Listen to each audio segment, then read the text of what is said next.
యెహోవా నా కాపరి, నాకు లేమి కలుగదు. పచ్చిక గల చోట్ల ఆయన నన్ను పరుండచేయుచున్నాడు. శాంతికరమైన జలముల యొద్ద నన్ను నడిపించుచున్నాడు. నా ప్రాణమునకు ఆయన సేద తీర్చుచున్నాడు. తన నామమును బట్టి నీతి మార్గములలో నన్ను నడిపించుచున్నాడు. గడాంధకారపు లోయలలో నేను సంచరించినను ఏ అపాయమునకు భయపడను. నీవు నాకు తోడయుందువు. నీ దుడ్డు కర్రయు నీ దండమును నన్ను ఆదరించును. నా శత్రువుల ఎదుట నీవు నాకు భోజనము సిద్ధపరచుదువు. నూనెతో నా తల అంటియున్నావు. నా గిన్నె నిండి పొర్లుచున్నది. నేను బ్రతుకు దినములన్నీయు కృపాక్షేమములే నా వెంట వచ్చును. చిరకాలము యెహోవా మందిరములో నేను నివాసము చేసేదను.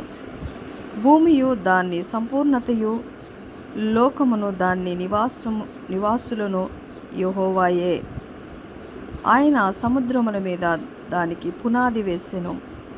ప్రవాహ జలముల మీద దాన్ని స్థిరపరచెను. యెహోవా పర్వతమునకు ఎక్కినవాడెవడు? ఆయన పరిశుద్ధ స్థలములో నిలవదగిన వాడెవడు? వ్యర్థమైన దాని యందు మనస్సు పెట్టకయు, కపటముగా ప్రమాణము చేయకయు, నిర్దోషమైన చేతులను శుద్ధమైన హృదయము కలిగి యుండువాడే. వాడు యెహోవా వలన ఆశీర్వాదమునొందును. తన రక్షకుడైన దేవుని వలన నీతిమత్వము నొందును.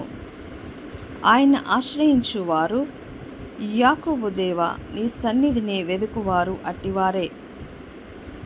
గుమ్మములారా, మీ తలలు పైకెత్తుకొనుడి. మహిమగల రాజు ప్రవేశించినట్లు పురాతనమైన తలుపులారా, మిమ్మును లేవనెత్తుకొనుడి. మహిమగల రాజు ఎవడు? శౌర్యములు గల యెహోవా, యుద్ధశూరుడైన యెహోవా.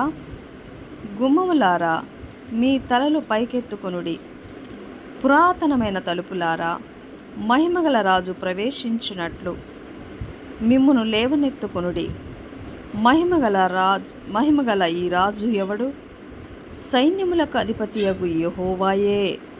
ఆయనే ఈ మహిమగల రాజు. ఆమేన్. Praise the lord.